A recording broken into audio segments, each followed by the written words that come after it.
Hello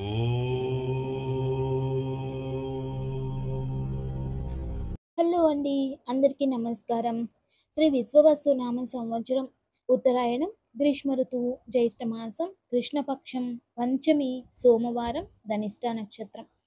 ఈరోజు అమ్మవారి నక్షత్రం. సాక్షాత్ దేవి నక్షత్రం. చాలా శక్తియుతమైన నక్షత్రం. అయితే ఈరోజు అందరూ కూడా ఓం మంగళమంగళాంబికాయై నమః అనే నామాన్ని జపించాలి.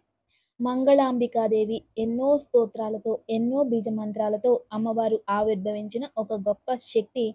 ఆ మంత్రశక్తితో అమ్మవారు ఆవిర్భవించారు. కాబట్టి మంగళాంబికాదేవి అనే నామధేయం అయింది.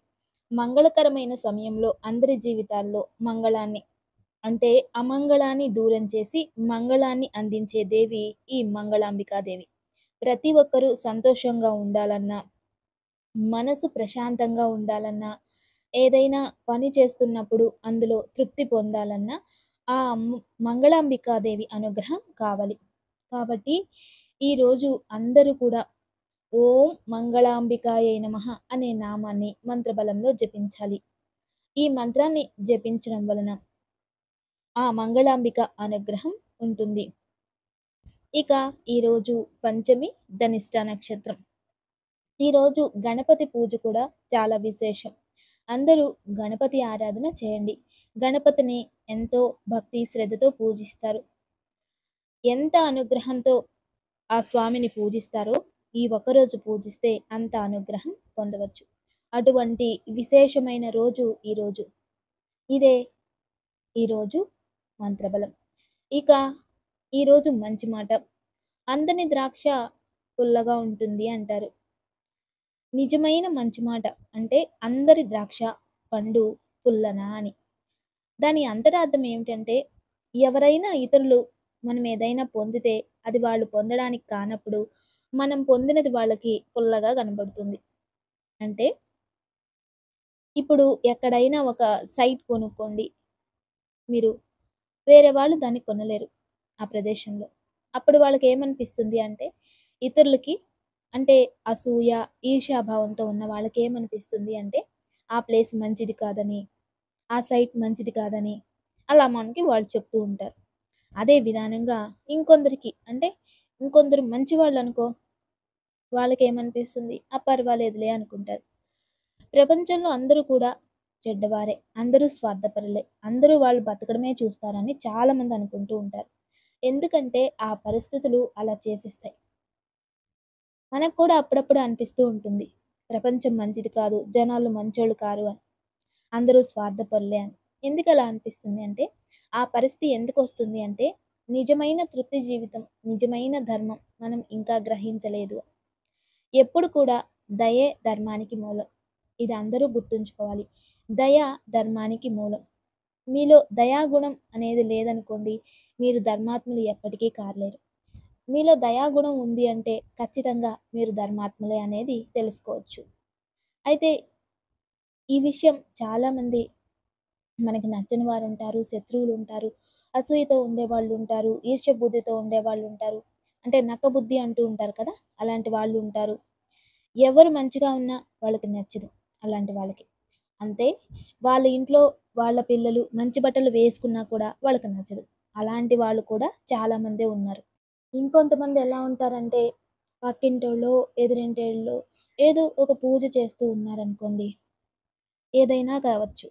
ఏదో ఒక పూజ చేస్తున్నా కూడా వీళ్ళకి వాళ్ళేదో చేసేస్తున్నారు అనే భావనలో ఉండిపోతారు. ఈర్ష్యాభావంతో ఉండేవాళ్ళు ఏం చేస్తారంటే ఒక దేవాలయానికి వెళ్ళి దీపం పెట్టొచ్చినా సరే వాళ్ళేదో మాంత్రికుల దగ్గరికి వెళ్ళొచ్చినట్టు వీళ్ళు అంటూ ఉంటారు. ఎందుకంటే వాళ్ళకి ఆ బుద్ధి ఉండదు. వీళ్ళల్లో ఆ బుద్ధి ఉంటుంది. అందుకే యద్భావం తద్భవతి అంటారు. ఆ బుద్ధి అలా ప్రేరేపిస్తూ ఉంటుంది వాళ్ళని. పాపం ఎవరో ఏదో కష్టాల్లో ఉన్నారు. ఎవరో ఏ జ్యోతిష్యుడో లేదా ఏ గురువో ఎవరో ఏదో చెప్పుంటారు. ఆ పూజ చేసుకోండి, ఇలా చేయండి, అలా చేయండి అని.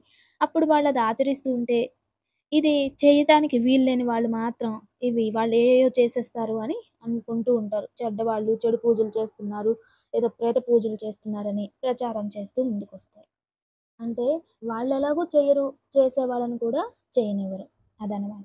అందుకే అందని ద్రాక్ష పండు పుల్లన అన్నారు. అలా అలా కాకుండా ఎప్పుడైతే ఇతరులకి దయ చూపిస్తారో, ఇతరులు సంతోషంగా ఉండాలి అనుకుంటారో, అప్పుడు మీరు తృప్తిగా జీవిస్తారు. ఎప్పుడైతే మీరు ఇతరుల సంతోషాన్ని చూసి సహించలేక ఈర్ష్య పడుతూ ఉంటారో, అప్పుడు మీ జీవితంలో తృప్తి అనేది ఉండదు. ఎప్పటికీ ఎన్ని కాలాలైనా, ఎన్ని ఋతువులైనా, ఎంత వయసైనా మీలో పరివర్తన వస్తేనే గాని మీరు తృప్తిగా జీవించలేరు. అప్పుడే మీరు తృప్తిగా జీవిస్తారు. ఇతరులను చూసి మీరు ఎప్పుడు తృప్తి పడలేరు అన్నప్పుడు మీరు ఎప్పుడూ తృప్తిగా ఉండలేరు. అందుకే మీలో ధర్మం ఉంది అంటే దయాగుణం కంపల్సరీ ఉండాలి. ఎప్పుడైతే మీలో దయ అనేది ఉంటుందో మీరు ధర్మాత్ములుగా మారిపోవచ్చు. అందుకే ఇతరుల పైన దయ ఉంచండి. ఇతరులని స్వార్థానికి ఉపయోగం చేసుకోకండి. అయినంత వరకు తృప్తిగా బ్రతకడానికి ప్రయత్నించండి. మీలో ఎవరైతే కష్టపడతారో వాళ్ళు ఖచ్చితంగా జీవితంలోకి పైకి వస్తారు. దాన్నే నమ్ముకోండి. అయితే కష్టపడేవాడికి, నటించేవాడికి రెండే తేడాలున్నాయి. కష్టపడేవాడు ఎవరేమనుకున్నా తన కష్టం అనుభవిస్తూనే ఉంటాడు. అంటే తన పని తాను చేస్తూనే ఉంటాడు. అది ఒక సంస్థ అయినా, సొంత పనైనా అలా చేస్తూనే ఉంటాడు. ఇతరులని పట్టించుకోడు. అయితే ఇతరుల పైన ఈ మోసం చేసేవాడు ఇతరుల పైన లేనిపోనివన్నీ తీసుకెళ్ళి వాళ్ళకి చెప్పి, వాళ్ళ దగ్గర మంచోడు అనిపించుకోవడానికో, లేదా ఇంకొక దానికో పని చేస్తూ ఉంటాడు. కానీ జీవితంలో ఎవరైతే బాస్ అవ్వాలి అనుకుంటాడో, ఎవరైతే లీడర్ అవ్వాలి అనుకుంటాడో, ఎవరైతే ఉత్తమంగా నేను గొప్ప స్థాయికి ఎదగాలి అనుకుంటాడో, వాడు పని చేస్తూనే ఉంటాడు. అంటే పని చేసేవాడు ఏదో ఒక రోజు గొప్ప వ్యక్తి అవుతాడు. పని చేయని వాడు ఎప్పుడు కూడా చేతులు కట్టుకొని ఇతరులని మెప్పించడానికి అంటే ఇతరుల ముందు గొప్పగా ఉండడానికి వేరే వాళ్ళ విషయాలంతా తీసుకెళ్ళి వాళ్ళ ముందు చెప్పి గొప్పవాడు అయిపోవాలని నటిస్తూనే ఉంటాడు. జీవితంలో ఏదో ఒక రోజు అతను అలాగే ఉంటాడు. కానీ కష్టపడేవాడు మాత్రం ఖచ్చితంగా ఒకరోజు మంచి స్థాయిగా మారతాడు. ఇక ఇదే ఈరోజు మంచి మాట. ఇక తారాబలం. ఈరోజు నిత్య నక్షత్రం ధనిష్ట నక్షత్రం అయితే అశ్విని, మఖ, మూల నక్షత్రం వారికి ప్రత్యక్తార. ఈరోజు కాస్త జాగ్రత్తగా ఉండడం చాలా మంచిది. భరణి, పుబ్బ, పూర్వాషాఢ నక్షత్రం వారికి క్షేమతార. ఈరోజు అత్యంత శుభకరమైన రోజు ఉపయోగం చేసుకోండి. కృతిక, ఉత్తరాషాఢ వారికి ఈరోజు విపత్తారు ఉంటుంది. అయినంత వరకు జాగ్రత్త వహించడం చాలా మంచిది. ఇక రోహిణి, హస్త, శ్రవణ నక్షత్రం వారికి సంపత్తార. అత్యంత లాభదాయకమైన రోజు ఉపయోగం చేసుకోండి. మృగశిర, చిత్త, ధనిష్ట నక్షత్రం వారికి జన్మతార. ఈరోజు ఆరోగ్య విషయంలో కాస్త జాగ్రత్త వహించడం చాలా మంచిది. ఇక ఆరుద్ర, స్వాతి, శతభిష నక్షత్రం వారికి పరమమిత్ర తార. ఈరోజు శుభకరమైన రోజు ఉపయోగం చేసుకోండి. ఇక పునర్వసు, విశాఖ మరియు పూర్వ భాద్రపద నక్షత్రం వారికి మిత్రతార. శుభకరమైన రోజు ఉపయోగం చేసుకోండి. పుష్య, అనురాధ, ఉత్తర భాద్రపద వారికి ఈరోజు నైదన తార. అంత శుభం కాదు, జాగ్రత్త వహించడం మంచిది. ఆశ్లేష, జ్యేష్ఠ, రేవతి నక్షత్రం వారికి సాధక తార. అంతా శుభకరమే, ప్రయత్నించండి. ఇక దివ్యమైన వాస్తు పరిహారం. మన ఇళ్లల్లో విండోస్ కానీ లేదా మెయిన్ డోర్స్ కానీ అన్నీ కూడా సరి సంఖ్యలో ఉండాలి అంటారు. నిజమే. అయితే ఒకే సింహద్వారం ఉన్నప్పుడు కూడా మంచిదే. ఒక సింహద్వారం ఉండొచ్చు, 2 ఉండొచ్చు, 3 ఉండకూడదు, 4 ఉండొచ్చు, 5 ఉండకూడదు, 6 ఉండొచ్చు. ఇలా ఒకటికి దోషం లేదు. 2 మంచిది. ఈ ఒకటి తర్వాత వచ్చే ఏదైతే సరి సంఖ్యలు ఉంటాయో అవన్నీ మంచివే అని అర్థం. సరి సంఖ్య ఉండాలి. అదే విధానంగా మనకి చాలా ఇళ్లల్లో ఏం జరుగుతుందంటే గ్రౌండ్ ఫ్లోర్, ఫస్ట్ ఫ్లోర్, ఇక థర్డ్ ఫ్లోర్. అది సరి సంఖ్య ఎలా అవుతుంది? ముగ్గురు అన్నదమ్ముళ్ళు ఉంటారు. ఒక్కదానిపైన ఒకటి కట్టేస్తూ ఉంటారు. కానీ ఎవరు ఎక్కడ ఉండాలి అనేది కూడా వాస్తు శాస్త్రంలో ఉంటుంది.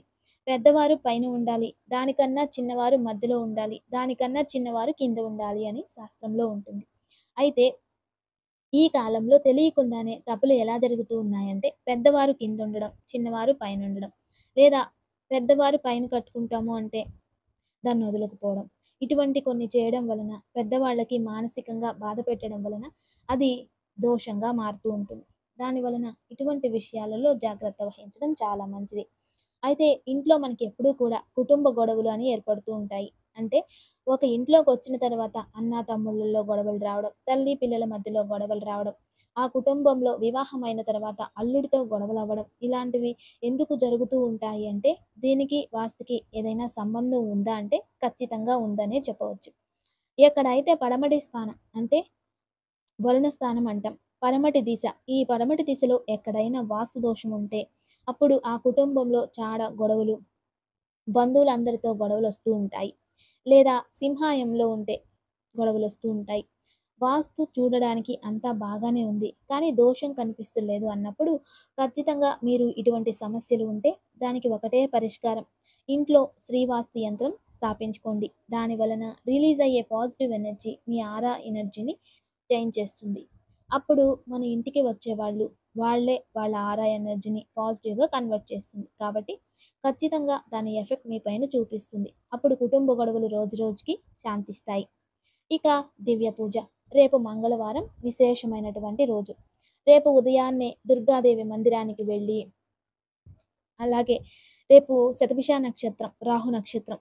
మీ జన్మ జాతకంలో ఏదైనా రాహుదోషం ఉంది అని ఎవరైనా చెప్పి ఉంటే, రాహుకేతువులు నీచ స్థానంలో ఉన్నాయని చెప్పి ఉంటే, రాహుదశ జరుగుతుంది. అందుకే వాళ్ళకి చెడు గుణాలు, చెడు లక్షణాలు, కోపము, ఆవేశం, ద్వేషం ఇటువంటివి ఆళ్ళని ఆకర్షిస్తున్నాయి.